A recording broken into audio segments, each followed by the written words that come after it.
Hello, hello, hello, chaps. It's turn 52, and I'm... just look at it. Just look at this. Just look at it. Look at how terrible my fire aura blesses, heat aura. Look at that! Look at it! Look at the dead Rakshasi! And this is the one, thankfully, it was not the one that died with the skull helmet. Oh, I would have killed myself if that was the case. My god. Oh, it's so bad. It was just the nature one, so we've managed to equip another one with the nature stuff, the nature gems, to cast relief instead of howl. And 17, that's easily 80 blood slaves, 85 blood slaves you're looking at lost. 90 blood slaves. And a cap-only slow to recruit mage. Heat Aura Bless is the worst thing ever. I'm never doing it again, ever. Except on Abyssia, because their sacreds already have heat. It's so... Oh god, I'm so annoyed. I'm so annoyed. So, we may have lost 90 blood slaves to that, but we did get 250 or so income. Atlantis did invade. Therados has not. And they've also moved troops here, so I don't know really what they're after quite. And they also moved these troops back down here, so I'm really not sure what's going on there. I'm probably going to have to tell Therados about the Atlantean attack. Now, if you look at this, it's turn 52, right? And Atlantis has 100 of these guys. 100! With a pretty solid imprisoned bless, although it does include larger, which makes them size 4. So they have 30 damage and like some resistances, not poison resistance, interestingly. But so this is going to be incredibly hard to beat. But I have an idea, which is to say Val Vapors plus Fortress Choke Point.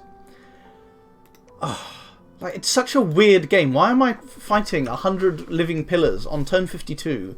I mean, I guess it's what Mashaka experienced with my Palankashas.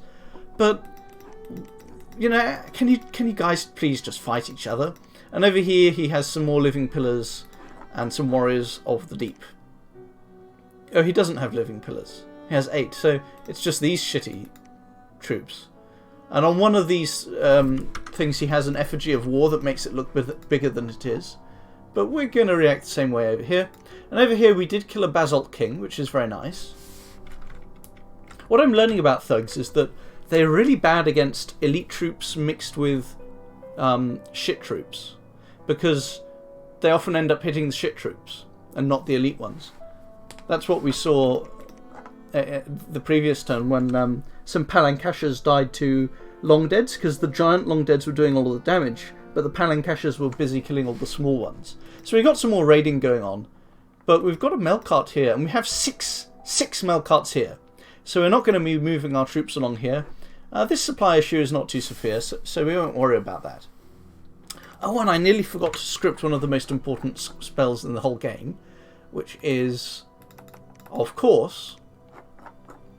Actually, you know what? I'm so paranoid now about blessing. I'm actually going to get her to bless first. Just so she doesn't set herself on fire. And then what else is it going to be? Where's Wailing Winds? Oh shit, don't have enough gems. Okay, there we are. So we have Wailing Winds, Relief, Darkness, Fog Warriors, and a Regen Bless. So I think we're going to crush Yomi with this army, Hinnom with this army, and take Yomi. The question is, can we hold off against 6 Melkarts and a whole bunch of Amis, Rephite Warriors, Son of the Fallen, some pretty nasty stuff in here, Desert Warriors as well. These Sayers aren't in position. But we're definitely going to be attacking here and here, and here we're going to be defending ourselves. And we have an awful lot of air gems invested in this fight. That's 8, it's about 27 air gems. And all of them, hopefully, are going to be used. Obviously, I can only script for 5 turns. Hopefully, all of them are going to be used on air elementals. Because I think enough air elementals can kill really anything except lightning resistant enemies that are size 6, or lightning resistant enemies that are smaller than size 6 but have really high defense skill, plus some other defensive traits to not get harassed too much. And as you can see, we're bringing along all of these just to cast Blessing, and over here we're bringing along all of these just to cast Blessing. I finally realised that I need my Prophet over there. So I've put the movement boots on him, and I'm moving him along. But holy shit, this is just the worst thing ever. Losing... Oh, that scout. The worst thing is I can't even use a Sabbath to cast Divine Blessing, because I'm pretty sure the Sabbath won't go off if it's just a scout, because they won't waste blood slaves on it.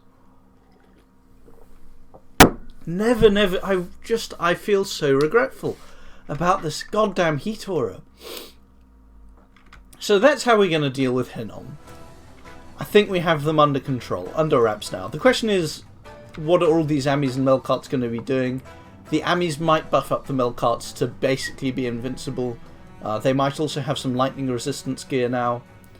So that might be really tough. They might be buffing themselves to be size 6 and lightning resistant, like I was saying.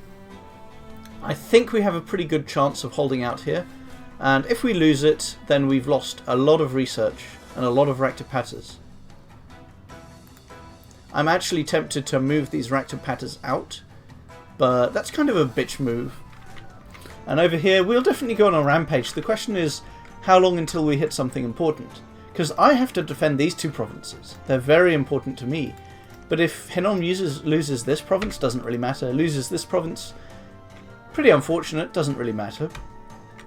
So I'm strategically at a disadvantage against Hinnom, although I think that I now have a tactical advantage, and I should be pretty solid against them. Now to fight Atlantis and their 108 living pillars, plus a few mages and a few basalt kings who are half geared. Really, the living pillars have a solid bless. I think my sacreds are not as good as them. Well, they might be as good as them in melee. I'm not sure. There's only one way to find out, and we are going to find out. I'm also going to move this guy away. What else am I going to say? We need to forge... Oh, I'm also casting Mind Hunt, I think, on this province. We're going to forge some more astral resistance, you know, the fire resistance gear for our bless. So yeah, my plan against these guys is just to block up the breach in my fort and cast foul vapors, and then I'll eventually win. That's my only plan. And I think it'll work. Because they're going to think, I've got 108 living pillars, nothing can beat it. The problem is if they go here. These guys do have magical weapons, even without the bless. So if they try and take this throne, they'll succeed. Because the only thing I can really do here is spam air elementals with my not really that huge air income. And they'll kill the air elementals.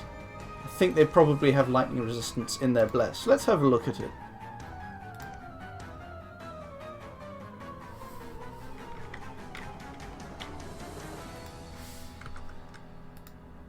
Here we are.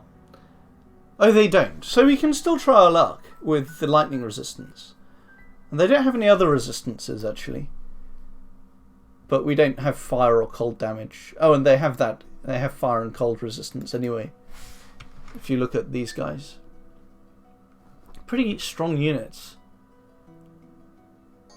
So yeah, this is the guys we're fighting. Length 4, 12 attack, 30 damage. Oh, I didn't know their weapon skill was so shit. That's nice. Their defense skill, I mean.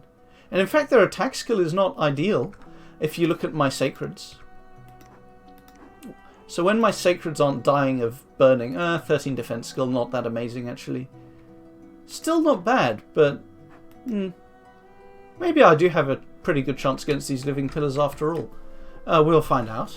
I keep on saying that. I'm casting Mind Hunt, but unfortunately I don't have Thaumaturgy 5, so the Mind Hunt will only be a Mind Burn spell. It won't be a Soul Slay spell. So that's why we're researching Thaumaturgy 5. Conjuration 7 is for Wraith Lords. And Enchantment 8, I mean, I'm sure there's other little spells in Enchantment 8 like Mass Regen that some people think matters a lot, or Mass Flight, or whatever this stuff is.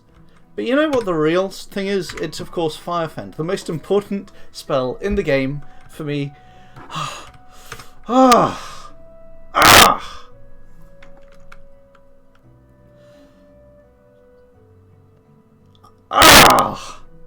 So annoying! It's so annoying that I took this bless.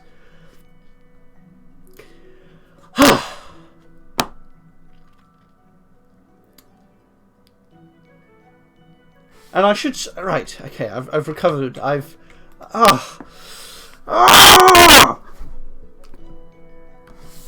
Just trying to not have a mental breakdown.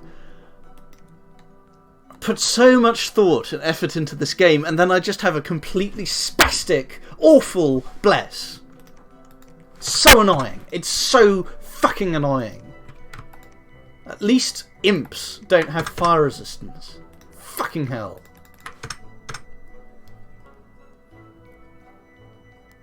Right, so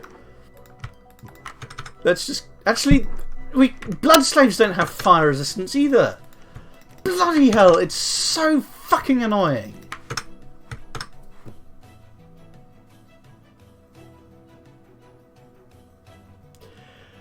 Right, that's the end of turn 52. Stay with me on my journey into severe mental issues, depression, regret, soul-crippling regret, and burning myself alive like a Buddhist priest protesting whatever it was. Was it the Vietnam War when that Buddhist... Or was it Tibet? Who cares anyway? Hello chaps, hello chaps, hello chaps. We lost another 13 Sacreds this turn to our Bless. And the reason for that is that we had them spread out as far as possible. We had this lot here so that they protrude off the screen, and I didn't think about the fact that that would put them out of range of the Bless. So now we've moved everyone into the centre, and that should be okay now. Or at least not as bad. We will still have a few dying if it's a very short battle against one PD, for example. But I don't think... I think the problem is mostly solved with the Bless, so I can stop going insane. I've scripted both of these scouts to retreat, just in case we lose the battle here, which I doubt. And so if they get... So after the battle, a patrol happens, the scouts will get found, but they're scripted to retreat, so they should be able to retreat here or here, so we won't waste the gems, most likely. These are just little PD battles. There has been no proper fighting this turn. Pan is still finishing off Abyssia. It's interesting that he rushed over to Helheim before even finishing off Abyssia. I find that interesting. So either that's a mistake, or it's a good play. I'll have to ask him. Makoni, so we saw him in Harkonnens, and this is proof that this guy is just a bad player, to be honest. I hate to say it, it's mean, but there's... The only time I would make terracotta soldiers is, well, firstly, never, and secondly, as like a gimmick to defend a fort with some terracotta soldiers in front and some fire drakes behind. That's basically it. I would never just have terracotta soldiers. And if you look at this guy's gear, it does end up looking fairly decent at first glance, I guess. It's got some reinvigoration from the Earthmite that's equal to encumbrance. It's got some good attacks. It doesn't have... I guess it's got 28 protection and a bit of whatever this does. Oh, this is just... Yeah, this is displacement. I don't see any displacement effect on him, and he's got flying shield, so this seems like a perfectly respectable thug. This is a high Magus. It's pretty interesting. And this is another incompetence. There's no reason to bring a dwarven hammer into battle. So Makoni is just not an important player. Hopefully Pan decides to conquer him instead of me next, because I am really having some issues. Atlantis is here. Theridos, last turn I thought Theridos had given up on trying to attack me, but now he's back here again. I don't know if there were indies there last turn. I can check using my own videos, but I don't think so. I think Theridaus is finally going to attack me, but I do wonder why the Telkine God King is over here. I find that quite strange. I also regret not scouting this. I never actually scouted this. And, oh yes, our second global has gone up in the game, but it's only riches from beneath. Definitely a nice boost, but I wouldn't say it's earth-shattering. It's definitely good for Hinnom, which is a resource-heavy nation rather than a recruitment point nation. So that'll increase the number of archers that I'll have to face, and maybe the number of what are they called? Rephaites or whatever. They are called. Oh, they are called Rephaites. Rephaites. So that's definitely good for him, but I wouldn't say it's earth-shattering. In a way, I'd be more worried about the other one. What's it called? Earthblood Deepwell. We have a lot of Death Gems banked up, but I think I'm just going to cast them, use them for Wraith Lords, and that's actually going to happen next turn. After that... Ooh, researching to level 8 is going to take a while. Maybe we shouldn't do it straight away. But there's no other level 7 left to get. So after that, we'll be heading towards Enchantment 8, and that will be 6,800. So that will be about 7 turns, maybe 5 or 6 instead, and then we'll finally be able to send this guy into battles and cast Fire Fend, the most important spell in the game for me right now. It feels like. Maybe I just need to make sure everyone's blessed, but the thing is, Azarapas still die to being next to Hitora people, so maybe Fire Fend won't help because it'll only bring the unblessed Rakshasa warrior up to neutral fire resistance, which is the same as the Azarapa. But maybe the Azarapas are only having time to burn because the battle's still running because of Rakshasa warriors that are on fire. Never mind. I mean, it doesn't really matter, because you know what else is in Enchantment 8? Mass Regeneration, which we can definitely cast, and which is extremely useful. Although we will need... we might have to summon our Ivy Lord. Not sure. We'll see. It's such a waste that I made these and just plonked them on random mages. I feel so dumb now. Although it's coming in useful now. We are using it now. So, Hinnom, last turn I think I said I thought they had neutral scales for Order and / Turmoil. They actually have Turmoil 2, which has been boosted up to... no, not Turmoil 2, Order 2. And the Throne of Bureaucracy has boosted that to Order 3. And then I thought, well, I'm not going to fight in his Dominion, I'm just going to sit in my own Dominion then.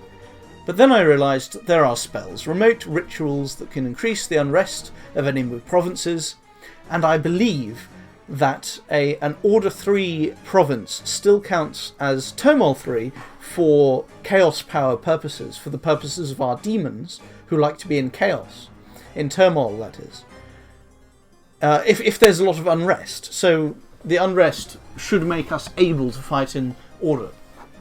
Not to mention we have this huge army anyway. And I think he saw my army come against his PD here, so he knows I'm going to be casting the death spells. He knows I'm going to be casting Relief or whatever, and he knows I'm going to be casting Fog Warriors. He knows it. Come to think of it, I should absolutely be fucking putting some bodyguards on these people. So she has bodyguards. Who else should have bodyguards? The air guy, the Fog Warriors guy. Because he's wearing a lot of very pricey kit. So they can go in, and I think we'll win that battle. If we don't, then, you know, it's a fair try. You can't just agonise over this. What else happened?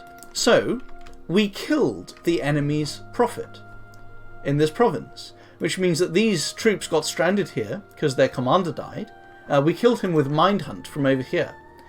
And so this fort, which would have been breached, did not get breached because these troops didn't turn up.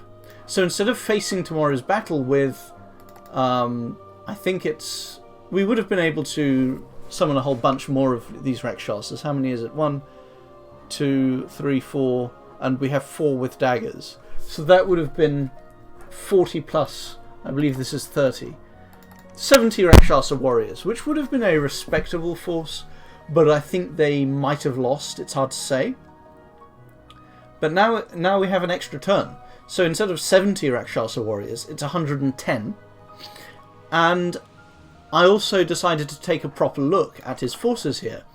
And he brought along Water 4 mages. These guys do not include anyone with an astral random. So we can mind hunt this stack with total impunity. We're not worried about an astral mage killing our mind hunter. And we have Thaumaturgy 5 now.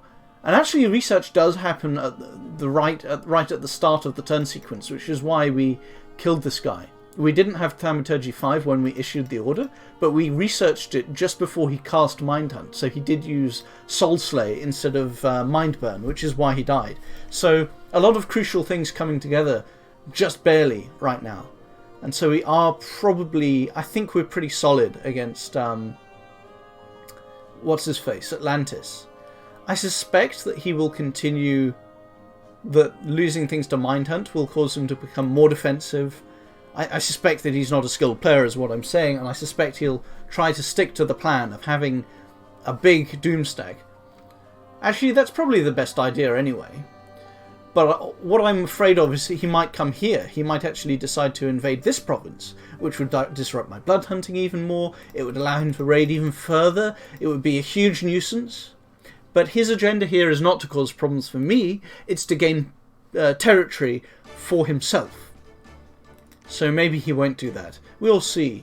And possibly if he spreads out, it'll make him even more vulnerable to mind hunting, because he might run out of commanders entirely in a province, which is of course pretty devastating. What else am I going to say? Well, why am I moving these over here?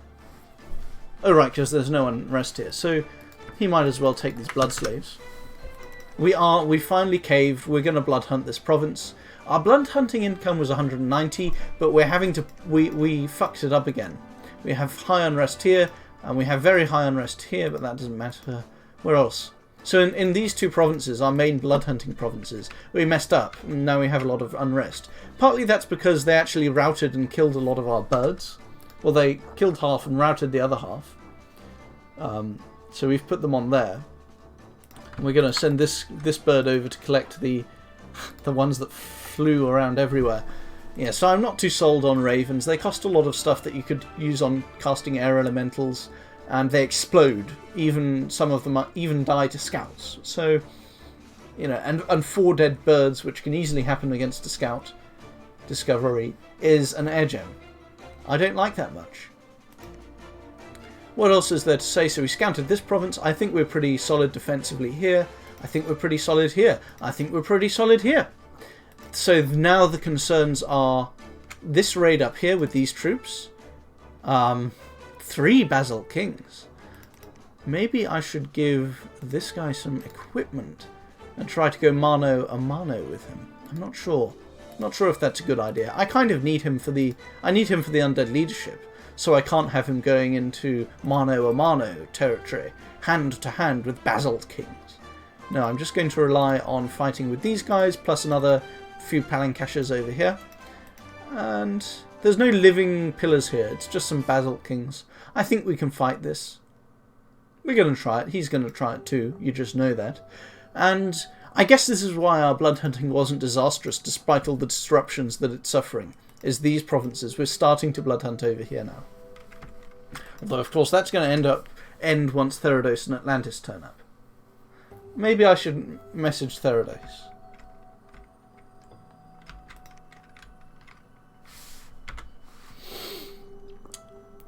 But I'll message Therados once I have some real Atlantean losses to show him. So this is the end of our turn. We think we have the Hetora Bless problem under control, and to be honest, it's not. We'd be stronger without the Bless, but it does have its upsides. It does eventually fatigue out skeletons, which might be surrounding this thug, for example. It is not completely worthless. It makes us resistant. I mean, fire and shock resistance Bless would have done that too. Thankfully, there's no lightning evocation enemies in this game. Otherwise, I'd really be kicking myself. I mean, there are no lightning nations. There are no air spamming nations, apart from Vanheim, and they're on the way out. So that's the end of our turn. We're planning on getting Wraith Lords, Mass Regen, Firefend if it's relevant. I'm not even sure if it is. I think it's just a bless or not to bless dichotomy, and fire resistance. We need 10 from the bless. 5 from Firefend is just not good enough, sadly. And that's going to take us a while to research. But after that, I think we'll be heading for probably some blood research. Leech would be nice. Blood Rain, what does that do? Lowering everyone's morale. And we have some Berserkers. We also have, mind you, they have Melkarts. We have some pretty high morale. So I don't know if that's useful. I have a sore throat, didn't realise that. It's a lot of talking. If we get up here, we can get vampires. And that's not hugely efficient. We have better things to cast blood slaves on. The reason I'll get a vampire, though, is because I think they're Death 3. So with a Skull Staff, they can cast Darkness. So if we lose our first Darkness caster, or if we want another Darkness caster, then we can get this guy. What else is going on? We're making another Astral booster so that we can have 2 Mindhunt casters. So that's very exciting. We can potentially just completely abuse this this Atlantean stack just by continuing to kill its commanders. So that's a very, very exciting prospect. I don't think we can abuse it as much. I mean, we can kill non-astral raiders that Hinnom has, using the Mind Hunts as well. That'll be quite nice. Pan, he's using Earth. His Centaur Hierophants are an Earth nature random. Let's see what Astral Pan has. Oh, come on, where is it? Why am I so bad at this? Why am I so spastic? Holy shit. Okay. They don't have Astral. Why did I think Pan has Astral? They get Astral in later eras, but not in this one. So, you know, we've had a lot of issues, and we've gained a lot of enemies, but we've also gained a lot of strength. We've gained a lot of intelligent ideas, and things are looking up. Things are looking up. We also have the brute force, drop the hammer, elementals. Although it's not great that these guys... Are they casting Storm before this? Yeah, they are casting Storm. That's okay then. Casting time 100%. Casting time 200%. Maybe we should also be casting Storm in these battles, just in case... So we're not seeing any archers in this scouting report. He does have archers, but I don't think we need to worry about them. I think arrows will just get soaked up into this mass of Stygian Flesh, Regen, Blood Bond, 15 protection. I think it's not something to worry about. And he might have spell projectiles, but I don't think so. I just don't think so. I can't think what spells he'll be using. So yeah, we're summoning another Mount King here and there to lead these Solus. And we don't actually have any Solus here, so I don't know what I was thinking with this summon. But at least we have some Solus over here, and we're making a lot more. We have some Solus there, so we can send the Mount King over from here. These raiders don't really matter. We lost 27 gold to them. That doesn't matter. It's foolish to get too upset about that kind of unimportant thing. And as you can tell, I'm gradually running out of things to say. Maybe I should mind hunt this. I'm really tempted to. But mind hunting this is more important.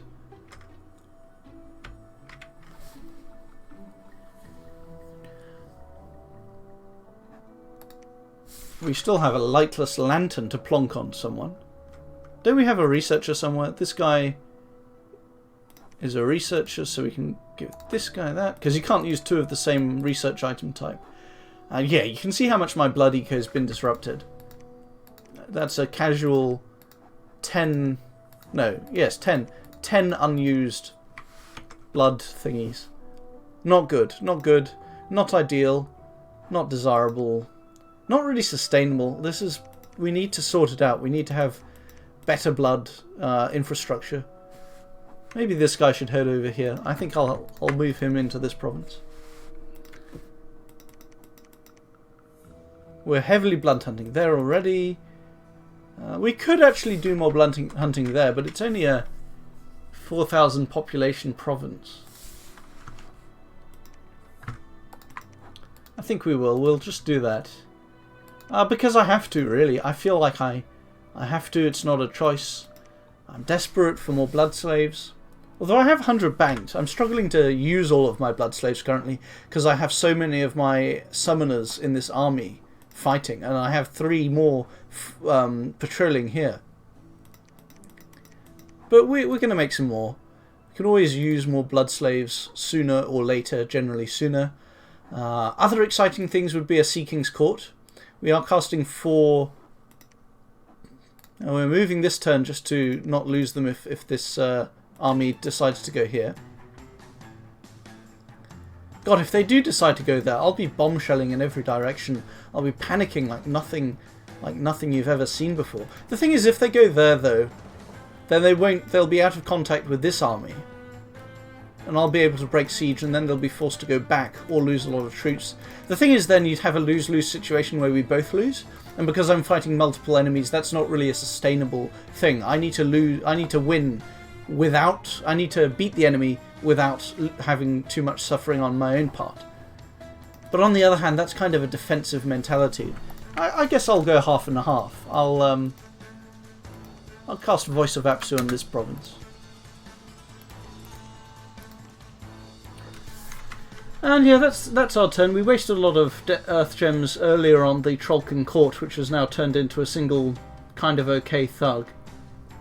So we won't be doing that again. What else did I do? We've got air elementals here. This is not really useful. Maybe I should sell the...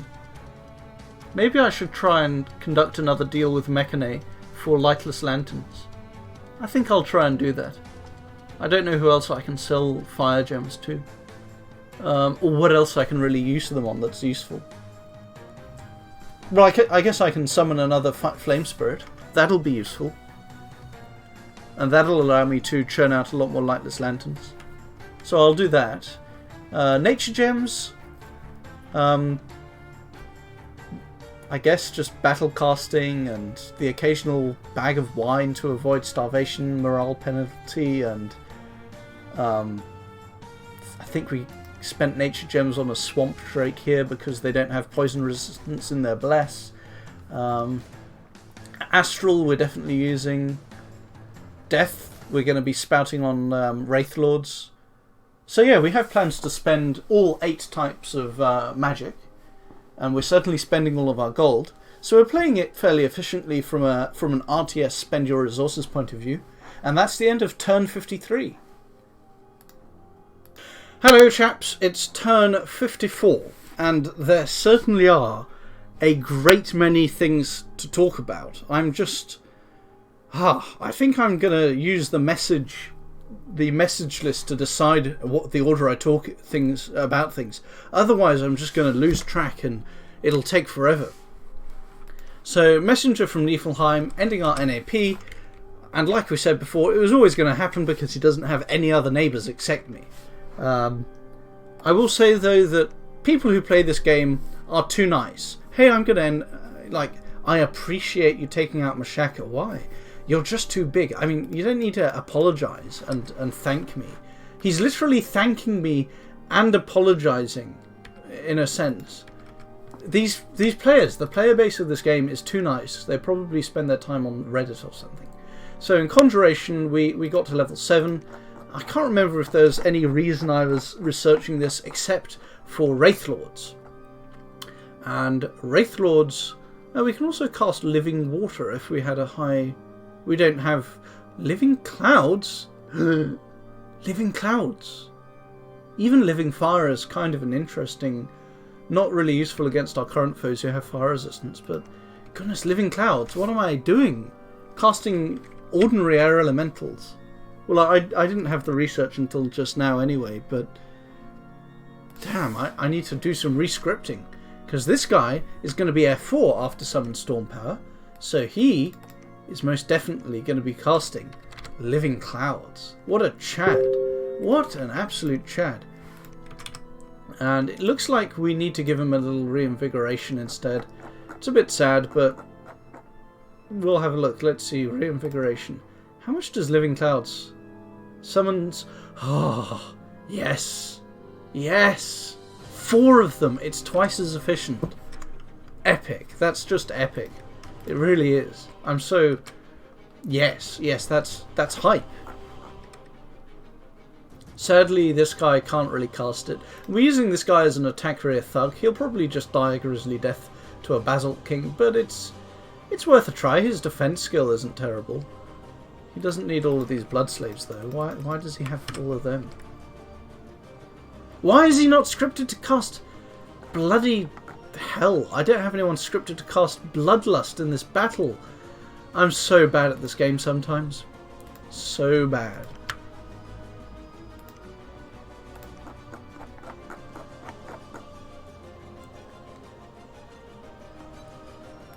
It's a good thing I make these videos, otherwise I wouldn't be going over my turn as much. So yeah, as you might have spotted, no, I'm going to go back to the messages. I'm going to do it as the messages tell me to. So we've cast Rain of Toads, and by the way, we also cast Raging Hearts on the same province for the same reason. These are unrest-raising rituals. Now, last turn, I had my army set to go and invade this province. What I realised after making my video was that unrest-raising rituals actually apply the unrest through an event. And events come after battles. So rituals come before battles, but the events come afterwards. So we wouldn't have benefited from the unrest if we'd cast the ritual, then fought a battle. We needed to wait a turn so that the unrest has time to take effect. Now what that means is he's almost certainly going to realise that we're doing this.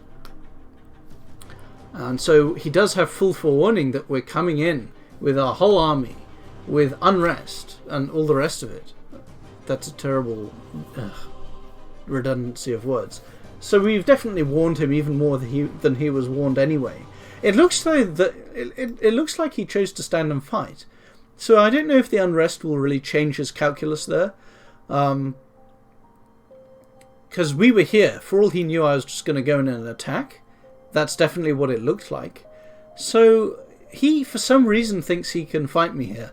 Maybe that's just because he knows that maybe his Melkart will run away before it dies, and I'll spend a lot of gems, and so on. Maybe he's okay with losing stuff while he attacks me down here. More on that later. But there's only one way to find out. We'll find out next turn. So we summoned some Rakshasa warriors, a lot of them, but our blood slave income is down to, I think it was 154 this turn, and it's only going to get lower because our blunt hunting is just suffering a huge amount of disruption from all the invasions it's facing. Now, our site searching found one site in a border province that's probably going to be taken by Niflheim anyway. So it really is almost pointless to do any site searching now. So we mostly have stopped doing it. Yes, and we are summoning a Wraith Lord, if I didn't mention it. So many damn things to talk about this turn. The Throne of Fire got claimed. Is this the Throne of Fire? Looks like it is. So the fact that he had... This means that Pan and Therados definitely aren't on good terms about this. I thought maybe Therados had bargained for this province and he was still planning to invade me. And the reason I thought that is because I'm paranoid and I have to prepare for the worst. But the fact that Pan had someone claim this throne proves that he wasn't in on a deal with Therados. He wasn't making concessions to Therados. He's just really annoyed. Although it's odd. It's really strange, actually. Because... Oh no, maybe it was this... Damn it, now I don't know which throne I'm talking about. Maybe it was this throne that got raided. It probably was, because it was very obvious that Therados had all these troops here. So you wouldn't waste a Holy Three. So this must be the Throne of Gaia, and this must be the Throne of Fire. Oh, that rhymes. Why are there all these terrible rhymes going on in this video? I feel annoyed. Oh, it's a black harpy. Maybe it was a prophetized black harpy. They're definitely not normally holy threes. Revive king. Yeah, we're just upping our patrolling on the few remaining safe provinces. It's definitely unfortunate that these provinces are not 5k provinces, of course. So let's see. We're losing some limping units. That doesn't matter. Pangaea, just killing some random people. We destroyed a raiding force. Ironically, just with PD, and our thug didn't actually do anything. And here's the big story of this turn. Or one of them. And I'm slightly puzzled by this. It feels like he didn't buff these properly. It feels like he didn't properly buff the Seirim. And he did buff his Melkarts with Ethereal. And because of that, only one of his Melkarts died. He also hasn't... Like, what the fuck is this? I mean, seriously. Such a meme. This is such a meme, if you ask me. He is in my dominion, so he doesn't have good HP. But he came here to cast Earth spells. And maybe Blood. Looks like it was just Earth spells, though. He also has some okay... Look at this. You get a Blood 6 Pretender and you just... An Earth 6 Pretender and you put... What's the deal with the Earth 8? Is he casting Armor of Gold or something? That's what I need to look out for. Because I watched this briefly a couple of times already. And I didn't actually... Why is luck? Why does that make you green? But I didn't actually catch what he did with this Earth 8... 3 Earth Gems guy. So we did win this battle. I'll just show you this. But I think we took a lot more losses than him. I think we probably... I think it's fair to say that overall we took about twice as many losses as he did. Now he did bring more to this battle. And we have technically won. We have... It's going to be a while before he's able to siege this down, even assuming that we fail to reinforce here. Which I don't think is true. I think we'll be able to reinforce. Also, I can rescript this guy. I want him to be like this guy. With our very swanky living clouds. Whoops, that's the wrong one. Oh well. Now I have to rescript this one. Can't be bothered than just doing Bloodlust. Also, we're not going to fight a battle here today, so we're going to... we really ought to have one of these items over here, but no one commander is commanding everyone anyway. So this guy can have this, and...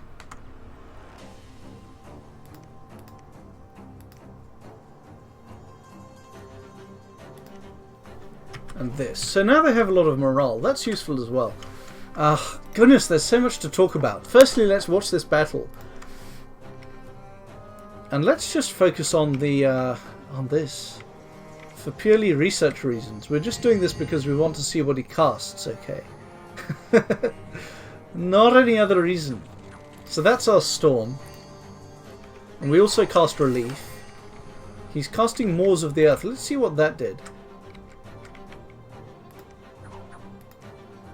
So he must have cast it on a... maybe our Heat Aura is pretty cruel on these air elementals. I haven't thought about that yet. I don't know who he cast Moors of the Earth on. But anyway, it wasn't terribly impactful. Is he just casting Moors of the Earth? Is that it? Not Army of Gold or something? You can't be fatigued yet. Cast another spell, man. Come on.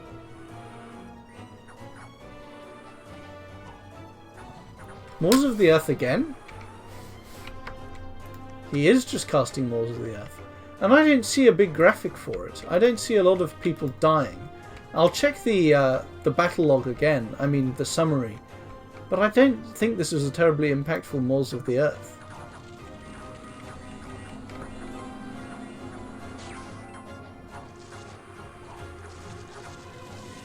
Moors of the Earth again.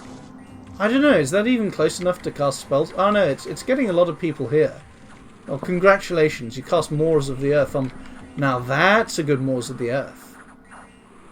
As it happens, there weren't any troops right there to capitalise on it.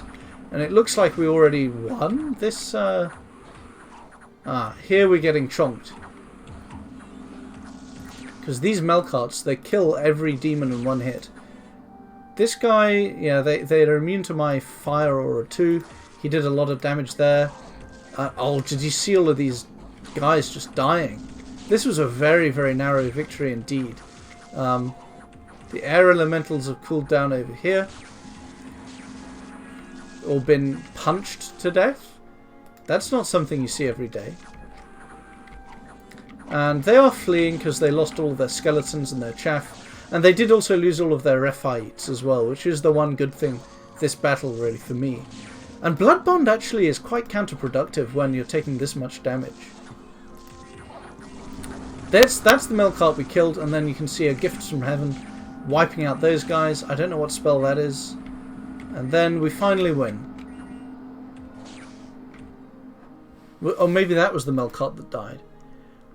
So we suffered a lot. We definitely lost a lot more than they did. They still have all of their thugs. So really, the only good news is that we have time to recover over here. And we have living clouds to cast as well. For some reason my research jumped all the way up to 1554 this turn. I'm not even sure why. I think it's probably because I gave up on all these patrolling and I just set them back to research, and so they can all contribute now. I'm not really sure why my research is so amazing, but it is. So I'm not going to get distracted by the map. I'm going to follow the plan. This Swamp Drake is in Jabalba. More poison damage because they don't have it. We're summoning Wraith Lords for raiding. I must have mentioned that by now. Blood income is pretty feeble and hugely disrupted. Pangaea getting raided. Maybe Mountains. PD killed that. We just talked about this one. Vanheim. Now, I'm not even going to click on this replay. It's very sad. He had Legions of Steel scripted, but he didn't have his Vanheers on hold and attack near to his Dwarven Smiths. He also had all of these Fall Bears, which are very, very expensive, and he didn't have Marble Warriors cast on them, or even Wooden Warriors, so their 0 protection didn't get buffed. So I think he probably just gave up here. As you can see, Pan lost 50 gold sacreds and a thug. Really totally negligible for what he's getting. This happened, but that's just the raiding over here, so that doesn't really matter. Here 2 of our Blood Hunters got raided. That's really annoying, really damaging to us. And we bizarrely got that event in Unluck 3 scales, in what's it called? Misfortune 3. We also get this, which is a pain in the ass. Jabalba has been breached, and as you can see, we have a plan. We have a Sabbath. We have 4 Sabbath slaves serving a Communion Master, who's then going to boost himself 2 more levels. So he'll be Air 6, and then he'll cast Fog Warriors, hopefully, if everything goes right. I think that's how it works. This guy will cast Living Clouds. I don't want to overburden the Sabbath, because I don't really understand Sabbaths. They will be blessed with regen, but they only have 3 hit points per turn from that, because they're only 21 HP. Raktapatas, that is. So I don't want to try my luck. And we have someone casting Foul Vapors, which will eventually kill everyone who doesn't have a regen bless, which we do. So yeah, if he storms my fort, which I don't think he's going to do, because I think he'll want to collect these and bring them back in, he'll really suffer pretty badly, because we're going to clog up the gate, the breach, with Regen, Blood Bond, Fog Warriors, Sacreds. And do we actually... Goodness, I never actually scripted... I've run out of fire resistance items to put on these guys, so I guess I'm just going to be doing without Marble Warriors this time. I guess I should have this guy suicidally casting it. Just at the front.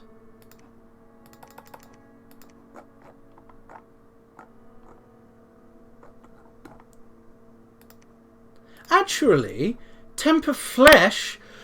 Ah, I totally forgot that Temper Flesh gives you fire resistance. That's so annoying. That's so annoying. All this time I've been giving my Earth Astral Mages resistance gear when they can just cast Temper Flesh. Well, it's not annoying, actually. It's a good thing. Let's look on the bright side. At least we know it now.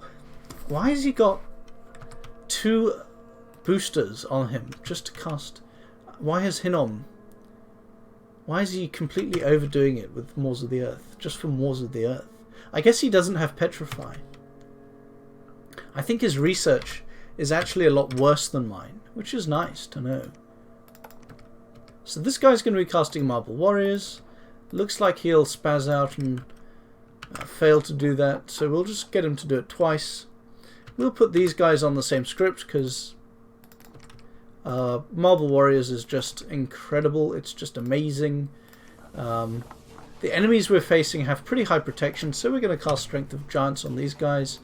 And this guy can cast the other one. The more important one. There we are. Usually the more important one. And I just can't be bothered to do any better scripting than this. I am just fed up of doing this. So that's our scripting for today. Foul Vapors, Swamp Drake, Fog Warriors. Probably won't storm us anyway. Hopefully he doesn't gem bait us. That would be very annoying. So we have another Mind Hunt cast. We killed another of his commanders with Mind Hunt this turn. And now we also equip this guy to cast Mind Hunt. So hopefully we'll kill 2 commanders. Bringing the total up to 4. Pretty impactful stuff. He must be pretty annoyed by this mind hunting, and he's definitely going to bring out some of his astral mages along, which is why I'm not risking it and casting mind hunt here, because he might have one over there by now. He might even have one here, but I don't think so. But after we've done this, we won't push our luck anymore, and we'll switch our mind hunting over to this sort of target.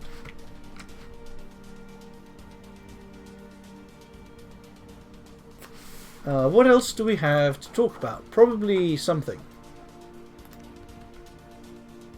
No, I think that's about it. We're summoning another Flame Spirit because we just had so many fire gems to use. We're getting closer. I mean, this is now looking like 6,435. So it could only be 5 turns. I think it's only 5 turns till we get Enchantment 8 and Firefen, which is nice. Nice. Maybe not totally crucial. We also get mass regen, which is definitely always amazing. We might have to summon an Ivy Lord just to make sure that we have... Actually, why would I do that? I would probably just forge one of these and put it on her. But an Ivy Lord is 3 base. How much do you need to actually cast mass regen? Only 4. So yeah, we can... I'm being an idiot.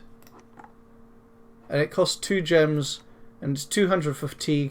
Yeah, 200 fatigue. I want to be nature 4 to cast that. Otherwise I'll feeble mind myself potentially casting it. So I will put... I'll have to forge one of these things for that. That's basically it. Oh no, there's one more thing. Tiatse the Abductor here. Maybe I should just mind hunt him, but I've set up something very interesting to prepare for him. So we have these 3 Throne Mages patrolling along with this guy, the world's pluckiest little Raktapatter, and they also have this for chaff, because it looks like they're going to raid me with just Tiatse by himself. And if he does turn up just by himself, he'll have a very, very bad time.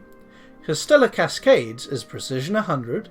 If you pass the MR check, and he probably will, let's assume he does, from 5 casts, and it is only 20 fatigue, you will still take 175 fatigue if you're the only target, and if you pass every fatigue check.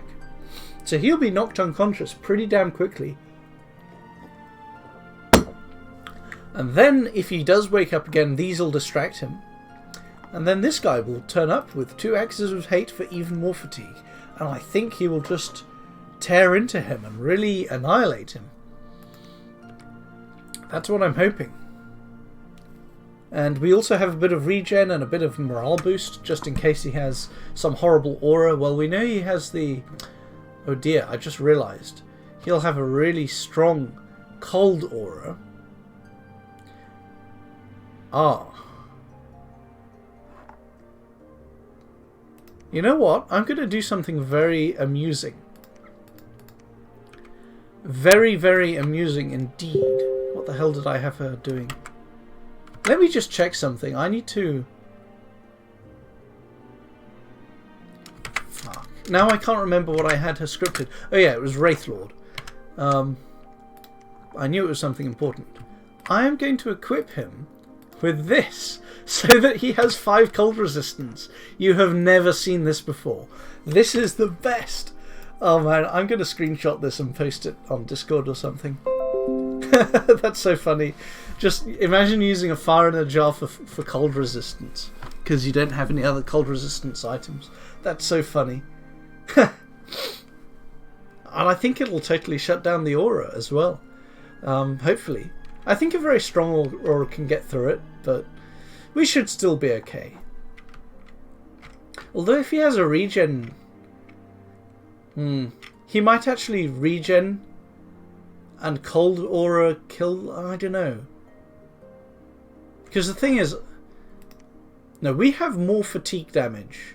And we have regen just like he does. And we have more damage than he does because he'll be unconscious. So I hope he is raiding me with Tietse the Abductor. Because I think the results will be very unique and very amusing. And what the hell was this guy doing? Oh no, we've cancelled another blood summoning somewhere. And I don't know where. Well, we don't need him to have bloodlust this turn because there's no battle planned here. So we can get this guy to summon another little round of Rakshasa warriors, just in case Atlantis does attack me there, just to be on the safe side. It's very annoying that I have to put all of these guys... I mean, things would be very different if I had 80 these guys over here, if Atlantis wasn't attacking me. So... you know, I'll have to bitch to Hinnom about that. Oh, it's unfair or something. But anyway. We shall see. We have living clouds. That's the end of turn 54. I don't think there's anything I forgot to mention.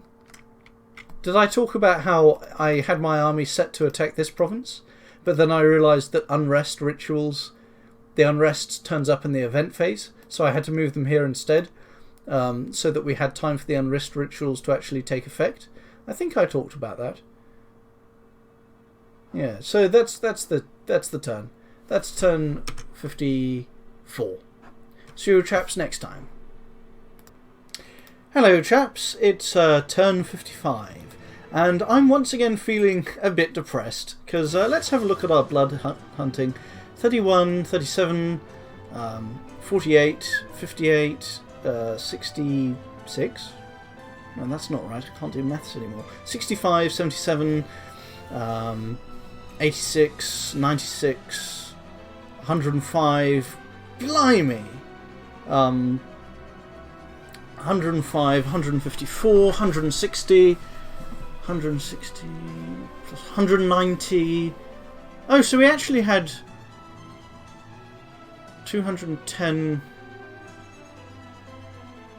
We actually had 254 blood slave income this turn, which is actually our record. But I think we've probably got some wiped out. No, I don't think anyone died either. So we actually had record high blood slave income. But it's unsustainable. We don't have patrollers in place. We're getting raided left, right, and centre. We lost 160 soulless because of this Shade Mail Melkart, so he's able to sneak around. We are going to Mind Hunt him, but he has 19 magic resistance, so it probably won't work. I don't know how Mind Hunt works exactly. Maybe I'll just have a look at it, actually. Let's see if the spell description actually tells us anything. Probably not. Yeah, it doesn't tell you anything. So maybe we'll be able to kill this guy. But I was going to attack this fort, even though it's still Order 3. Unfortunately, all the unrest must have been patrolled out from my rituals. It must have just been patrolled away on the same turn it was generated. Because look at this. Actually, that guy's got experience. Look at this. 9 attack and 6 defense skill. Or this. The Azrapa's. Oh, she's injured. Like 10 defense. It's just horrible. You can't fight like this. Look at that. Just horrifically bad. So we are going to retreat. Bloody pain in the arse. At least we're asserting ourselves. We have our first Wraith Lord, and he's just going to be patrolling in case any Melkarts try their luck raiding Lanka itself. This guy is also going to be coming back into Lanka. Fortunately, these provinces, they don't have any siege strength, so we are secure in our fortresses. It's very annoying that we don't have the provinces, but at least we're not losing the forts. Niflheim could have attacked me this turn, but he didn't. Maybe he thinks we have a longer NAP than we do, I don't know. Atlantis pussied out and went back into the water. Most predictable thing ever.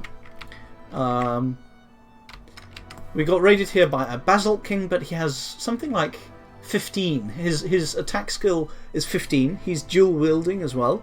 So we're going to Cloud Trapeze this guy onto him. And this guy has 29 defense skill. Notice the main gauche of parrying, plus the shield with +5 on parry, plus this, it's plus chaos power. It's a lot of defense skill. I think being 14 defense skill means we'll probably never get hit. And the Basalt King in question does have extremely high protection. Let's actually have a look. So we're doing 29 damage. Not that much. 25, 29 damage. Meanwhile, this guy has 29 protection. We'll let him cast his buffing script because we're going to be buffing too.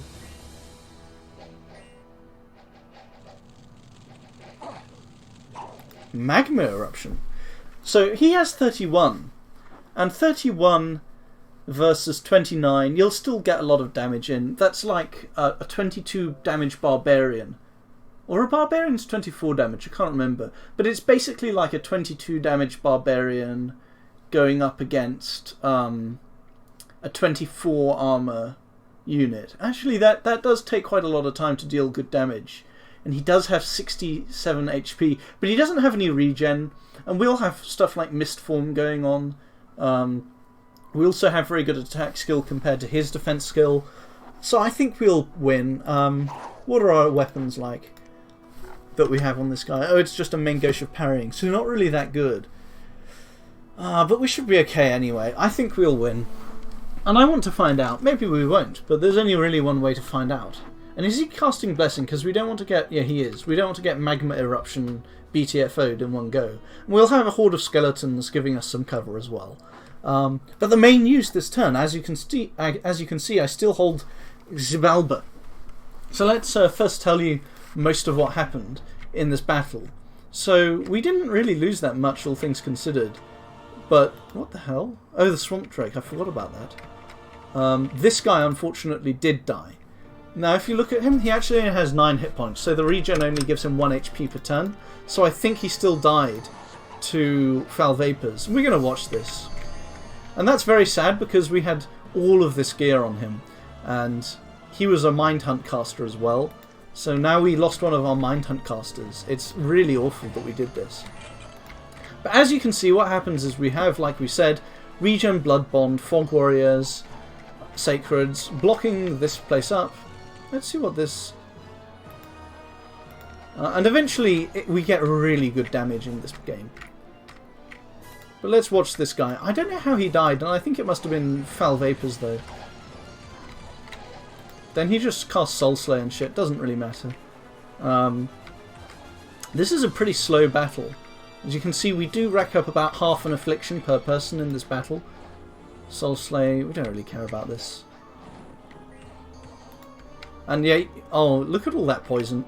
This is what it looks like when someone is definitely dead. Stellar Cascades. Yeah, 2 poison damage and 1 regen. I think that spells his doom, really. Yeah, it's consistently twice as much damage from Foul Vapors. Yeah. Oh, he actually flees. And when you flee in a fort defense, you auto... 14 morale? What a pussy. What was this affliction? Chest wound and a limp. I guess that's pretty brutal. That's interesting, though. I should have thought about that. The morale issue. I think he would have died, though, anyway. We should... I mean, really, I should have given him a poison resistance item. I didn't have one to hand, and I should have... Chiatse, the abductor, did not attack here. So it looks like he's definitely planning on going in here. And as you can see, we've transferred our daggers over here. And we're now summoning our Blood Sacreds into this fort. So we don't really care about him attacking us here. We feel pretty confident. What else is there to cover? So yeah, getting raided out of the arse. And this is a Melkart getting buffed by an Ami and 2 of the other guys. No, 2 Amis and 1 of the nature guys. So he's pretty buffed, but he's not fully geared. And I showed you this little setup we have over here last turn. But what I'm going to do this time is I've added another Summon Imps guy. And I've also added this on this Cavalryman. Now, the Melkart doesn't actually have very high defense skill. So I think he has 19 defense skill. So this will do damage to him. Maybe not huge amounts. Maybe quite a lot less than his actual protection. But it's something. It's just 15. It's not expensive gear. We'll see if it works. I think it will if he tries to raid us here. And I think he probably will raid us here. He could raid us here, though. We'll find out. At this point, I've got so many different people attacking me that I kind of want to lose territory just so that I can't lose it to the next guy. Pan's clearing up Abyssia. That's not really interesting to watch. Abyssia's been dead for ages. Similarly, Vanheim is definitely on the way out. I already talked about this and how we've decided not to fight with this garbage tier. I mean, I could try preaching here, but I've got Melkarts and people running all over here. I just want to play defensively. Unfortunately, that means Hinnom's going to continue to get ahead in the game, but there's not much I can do about it. I have to defend my own territory before I think about killing the other guy. Because it's a free-for-all game with lots of different players. You can't spend your strength to kill one guy and call that a win, because then the next guy just takes you out. This is one of our few remaining provinces that's actually free to blood hunt in, and that's why we're going so hard on the blood hunting here.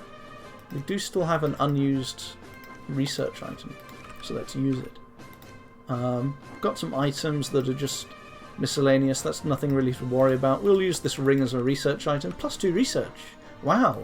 Don't really care about magic resistance on our commanders. I guess this would have been nice on our mage, but he might have still routed anyway. I don't know. This would not have been nice on him, because then he would have berserked. I mean, actually that would have been nice, because he would have been stuck anyway behind our own troops. That's an interesting idea. A lot of gimmicky, weird things you can do in this game. So yeah, we're just going to keep these around. At this point, I'm tempted to thug one of these guys out like that. What a joke. Could probably take out PD. I don't know. No, you probably can't take out PD like that. No protection. What am I saying?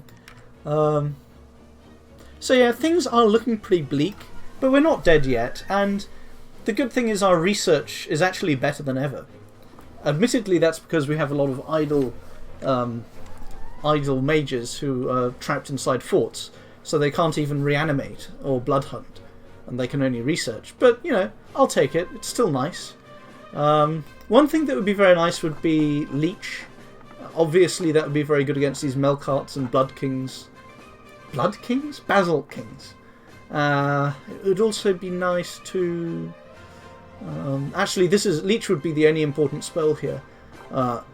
These would be very good. We can barely even afford them anymore, which is sad, but we could afford 1 or 2, and it would be nice. So I think that's my next research priority. What am I doing? Why can't I click on things? We're summoning another Wraithlord. We're basically sitting tight. We don't need to go crazy against Hinnom when he has no siege strength available. It's basically gone back to normal, really. Maybe I should move into this province instead of this one, because this is just kind of... Nah, I'm just going to play it safe. Whatever. That's about all for this turn. I think our blood hunting will still be somewhat okay. We have some going on here. And we even have some patrollers here, ironically. I don't know if they'll be enough to get... They won't deal with all of this unrest, but there'll be something.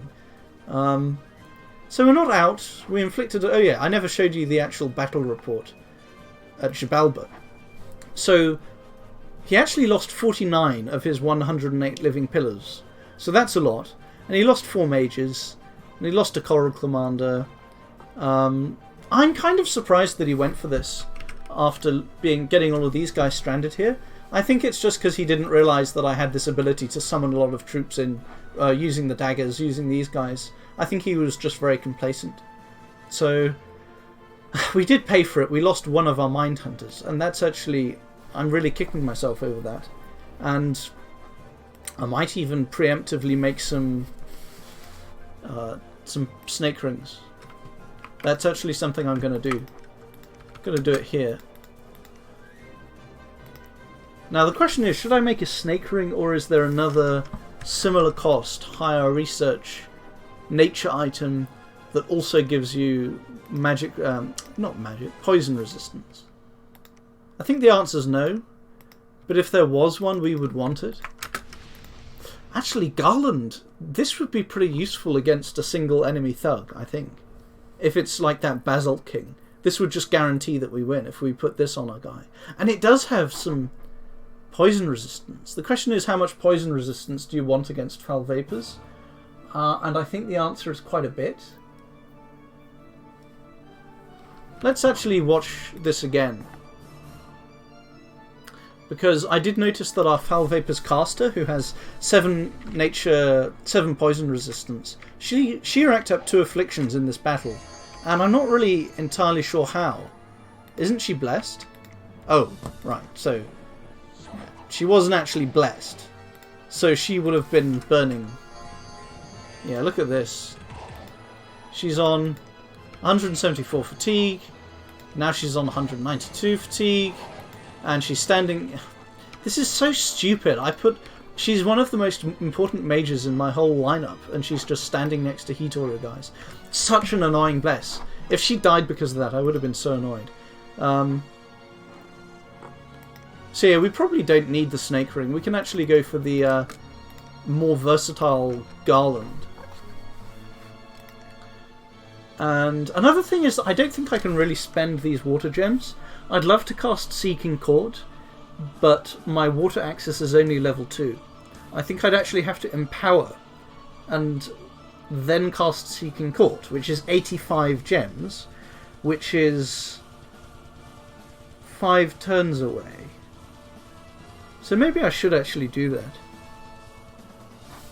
But what I really want is another Mind Hunter. I just want another Mind Hunter right away, instead of all this shit about empowering and stuff.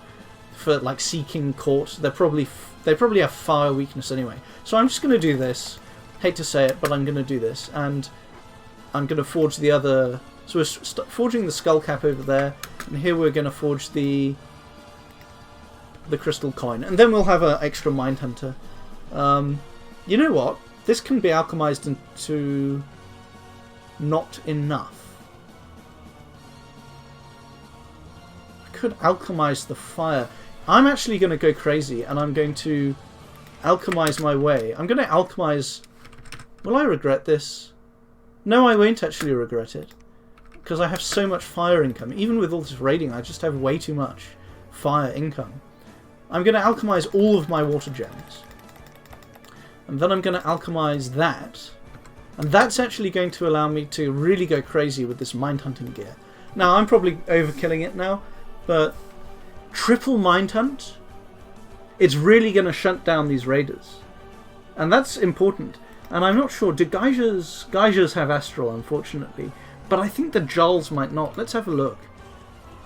What are we looking at? Pretenders of the World. Jals don't have Astral. So we can actually, you know, he'll have to bring along an Astral Geisha just for that. Which is probably fine anyway. You probably want to do that for Enlarge. Scratty, He doesn't seem to be making Scratty, which is odd, but whatever. That's that. We're gonna make up for our unfortunate and rather stupid death of our Mindhunter by making 2 more. And as for the other important thing this guy was doing, he was casting Fog Warriors, of course. And it doesn't really matter that he can't, because now we can get this guy to do it instead, and all we lose for that is the ability to summon some air elementals. And I didn't even see them in that battle, so maybe it doesn't matter. We're getting some more Raksha Rajas over here. Yeah, not really much more to say. That's basically this turn. We're just surviving, and we're not really doing much to actually win, except hoping that we can kill the enemy faster than they have more stuff. Oh, and I sent a message to Therados. I said to him, "Hello again, Lanka in flavour of defeat. Atlantis attacked me a bit clumsily and has lost a battle king or 2, some mages, and 40 living pillars so far. He brought 109 living pillars."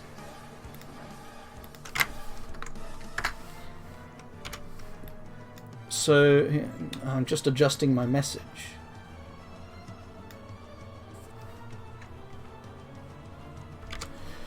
I did lose a valuable mage and a lot of income to his attack. Hinnom is mostly getting the better of me, but I have one very big army I don't think he can beat, and he's lost 3 half-geared Melkarts, a few dozen sacreds, and some other stuff. Niflheim has cancelled our NEP, but not attacked me yet. Here's hoping you attack one of them and take the pressure off. So yeah, that's our little shill message to Therados. It could easily backfire and lead to him attacking me. But I don't care, really. It's worth the risk if it makes him attack Atlantis. Although I'm sure they have an NEP, but it could easily... If you look at this map, you can see that he can easily attack Niflheim. He can easily attack Hinnom. So maybe he will. I think he actually probably will, because if you look at his attack route into me, well, if he tries to attack Lanka, then he has to fight my full force to do that. Whereas if he tries to attack Hinnom up here, say... he doesn't have to use all of his forces. Hinnom won't be sending his whole force to defend this. Or if he attacks Niflheim, well, Niflheim doesn't have as much to defend himself as I do in Lanka. Or if he attacks Atlantis, again, that's weaker than I am. And it's the other water nation who is more of a threat in the long term, I believe, because of the whole water thing. The fact that land nations can't attack underwater, but the water nation can attack you. So hopefully Therados will see the light and attack them. He could easily attack me, so this message is a dangerous, sort of nihilistic approach to relations with him. But that's life. I think it's worth the risk. I just want to see what happens, because I am feeling in this situation where I'm dying. I'm kind of feeling like I'm dying. I'm not really. I've got a lot of stuff left so far. I've got Foul Vapours, I've got Fog Warriors, soon I'll have Mass Regen, I've got Darkness, all the rest of it. I've got some good stuff. But I am really starting to feel the pain. So that's why I'm taking that very risky move. So that's my turn. That's turn 55. Did I say 54 at the start of this? Well, anyway, that's turn 55. See you chaps next time. Hello chaps, it's turn 56 and Pan attacked us. Pan is also at war with Therados, which is interesting. So at least we're not going to be fighting Therados. Not that we even have a border with him really anymore. Tsietse the Abductor killed some PD. We got some Pan Raiders coming in. Surprisingly, we actually beat some Centaurs over here, but they weren't the sacred ones. We got raided over here, you know, all over the place. We killed one PD and we burned a lot of our people alive again, another dozen, and Araksha Raja and so on.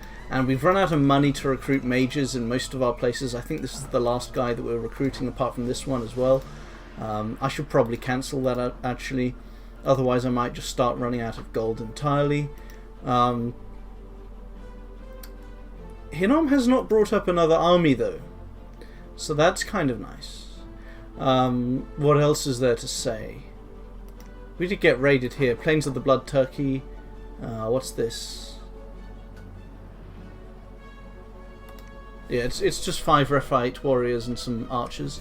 So we're counter-raiding, well actually with our whole army. And we've decided to finally take the advice given to us by Infinitum, the Pan player, ironically, of having a Sabbath Master and Sabbath Slaves and casting Divine Blessing. Now what that means is that in smaller fights where the Blood Slaves aren't used, they won't be blessed at all, but hopefully they won't need to be blessed in smaller fights. We've also made sure to put them far enough behind that... Oh, I have 3 of these Throne Mages. I didn't actually know that I had 3 of them. Wait, what? How many of these guys do I have? So yeah, I actually have 3 of them with this army. Are they all casting Marble Warriors? Yeah, they are, so that's nice. So either they all get blessed or none of them get blessed, and that's fine. We failed to kill this this one guy who was here. I thought that would happen with Mind Hunt because his magic resistance was too high. Our blood hunting was kind of okay, but then they died to raiders, so it was terrible. We've got some Vine Men here, apparently. We didn't even see this event go off because it was controlled by our enemy. Also, Cloud Trapeze goes inside forts, I think, so we didn't actually get this guy, so that was annoying. But we have 3 Mind Hunters now, and they're all Mind Hunting this province, and I don't think he knows that we have Mind Hunt. So we're going to be killing 3 of his geared thugs, and that's going to be very, very gratifying. Their magic resistance is only 13 or something, so I think they might all die. I'm not sure what the check is exactly, but it's looking quite good. This group doesn't have any Astral, but it does have a lot of commanders, so I'm just not going to bother trying to mess with it. They haven't besieged this again. Maybe I should sally forth here, but I just feel like it's such a pain in the arse to organise this blessing. I just can't be bothered to do it. And I'm just going to wait for him to come again and ask for some more, maybe. Or... I think I will actually organise a sally here. I can't be bothered to do it. I'll do it once I finish this turn for you guys. Once I finish narrating. So this army could have gone here to attack Pan in retaliation, but it's just... We've got Tsiatse here. I'd rather come in here.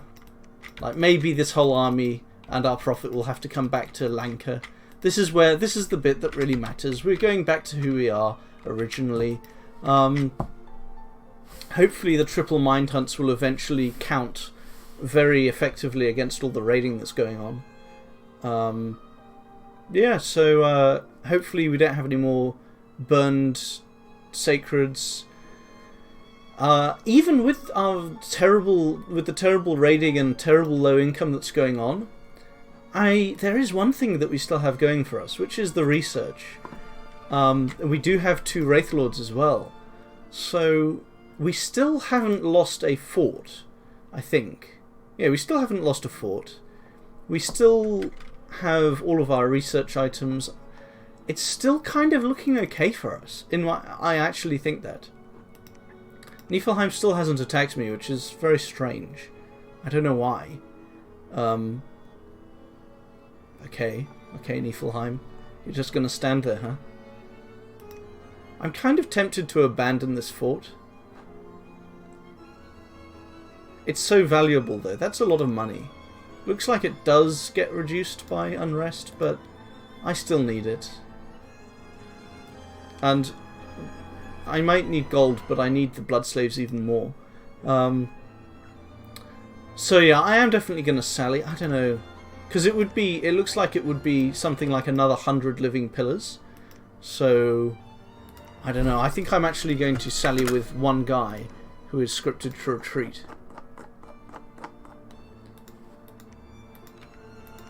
Just to see what they have on that territory next turn. Am I blood hunting in my capital?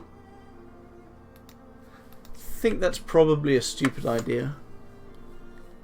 Yeah, that's a stupid idea. We need the gold more, actually. We actually need the gold. I'm not sure what I'm even going to do with these nature gems. I'm not sure what they're actually useful for. So, because we can't thug against milk carts. I guess we can thug against these other guys, kind of. So yeah, we're not really dying, but we're certainly getting hammered. And the only guy that's not involved is Mechane, and to an extent Therados. So I'm definitely going to get on the line to Mechane and tell him, look dude, now's your chance. This is your best chance. Still have 6 centaurs over here.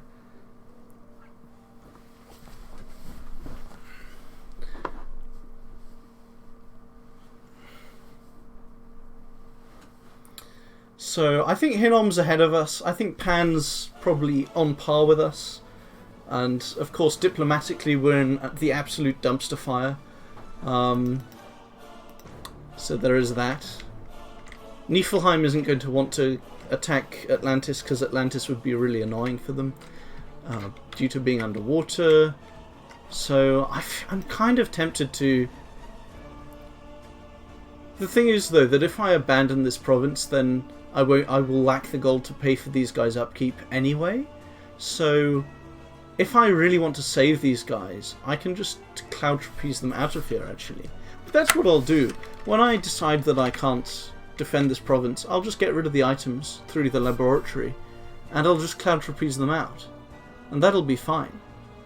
Yeah, so I'm okay with losing them. That's actually a really interesting thing. I hadn't considered that. I better keep some air gems in reserve for that. For maybe I shouldn't even be defending this, really. But basically all of our provinces are now subject to raiding. And this was our last blood huntable safe province, but... Oh, no, we have some blood hunting over here, but yeah, that's going to go away pretty soon too. Maybe I should cast another Call of the Winds here, though. And actually summon another Rakta to this place. Where's he going? Why is he going there? Why would you go there? I don't even understand my own moves. And I know air gems are kind of useful for battles, but honestly, I sincerely believe that this is not a stupid move. No, that's a joke. I do believe it's a stupid move. What am I saying? So yeah, I'm going to be complaining to Mechane and Therados about, come on guys. Come on. But yeah, I don't see how I really get out of this. Atlantis is just causing huge issues for me. Hopefully they have a nice little bump. What if they both attack me at the same time? That would be pretty nice. And we're desperately researching... We kind of need blood magic to get leech so that our Raktapatas can kill these raiders, these Melkarts and such like. Because it's armor negating and has no MR check. It's if you have a whole bunch of patrolling Raktapatas and a Melkart comes to raid them, they just delete him instantly, even though, you know, there's no counter. Well, I guess luck is sort of a counter. What would you do? You could do Twist Fate to block one instance. You could do luck. And you could bring an ogre or something, like a high HP unit. It's not much you can do to counter it, though. Not much. And you can have really high HP, of course. You can have 112 HP, like some of these Melkarts do. Ugh. I'm mind hunting with all 3 of my guys on this province. So, hopefully I get a... Infinitum broke. Pan broke our NAP, so he did give me these useful tips. But... yeah, I'm gonna mess with this guy. I hope they all die. It'll be very satisfying if they do. And also it's kind of crucial, it's necessary in order to avoid all these patrollers getting killed. Although, we actually have a Foul Vapors cast coming up here. So that might be very interesting. Foul Vapors will kill the bird, but that's okay. The birds, actually maybe... I don't really need the birds here. I don't know. What do I even do? I'm so doomed. I'm so doomed right now. This is literal doomed. Doomed. Doomed. And this guy isn't even scripted. Shows how much attention I'm paying. I haven't scripted either of these guys yet. So, Soul Vortex. The classic script is like... I guess we'll cast Horde of Skeletons. It's kind of high on fatigue, but... he's Death 3, then Soul Vortex, then Skeletal Body, then I don't even know what it is. Leeching Darkness? Why not?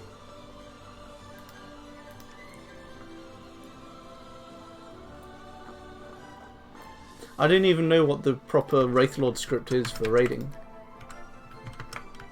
But with a horde of skeletons, we want them in the back line, I guess. Anyway, that's our turn. I should probably be doing something with this guy. I don't know, like this or whatever, and then cloud trapezing him somewhere, but I just can't be bothered. What am I saying? I have idle earth mages. They can make some stuff. They can make this. Stone skin? Hey. Stone skin is actually useful on a Rakshasa because they can't cast earth spells. So yeah, we are going to spend our earth gems on that. I don't know what else I'm going to spend my earth gems on really. So there's that. We're going to have a nice geared... What sort of items do we actually need? So we've got the regen ring. We've got the boots and the armor next turn. We've got this is probably useful, I guess. It's not really. So we'll make a... This is what we're gonna go full luxury. 10 gems for 4 defense skill. And helmet. Do we have a helmet? Well, he gets a gore attack without a helmet, so I guess we won't make that. Except we can put luck on him, which might be useful.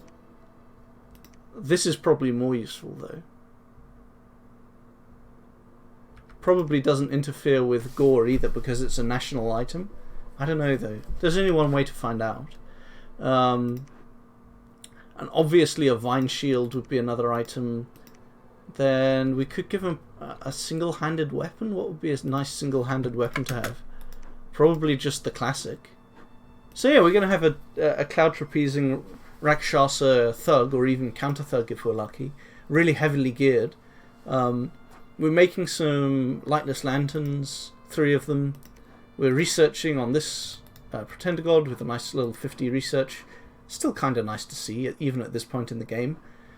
With all of those research items, we might even get lucky and actually take 2 more turns to get to Enchantment 8. Why am I researching Enchantment 8 again?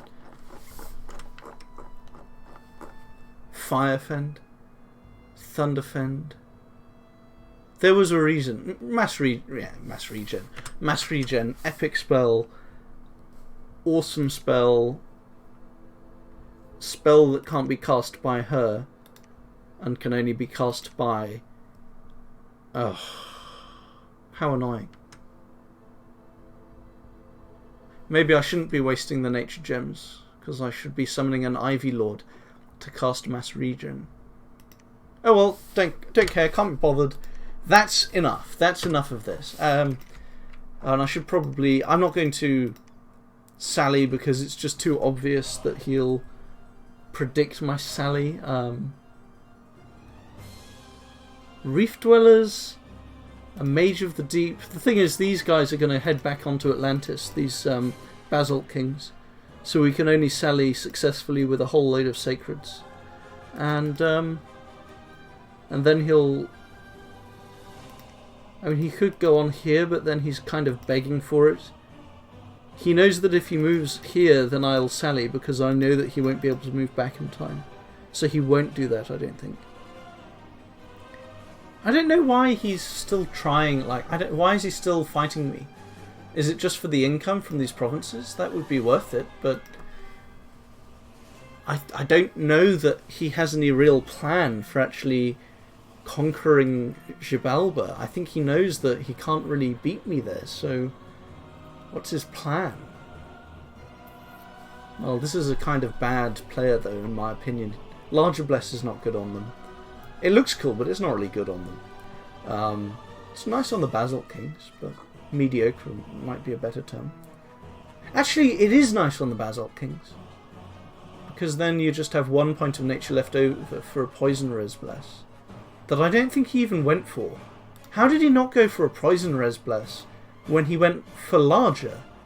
I'm so confused now. I'm actually going to have to check what his Bless is again.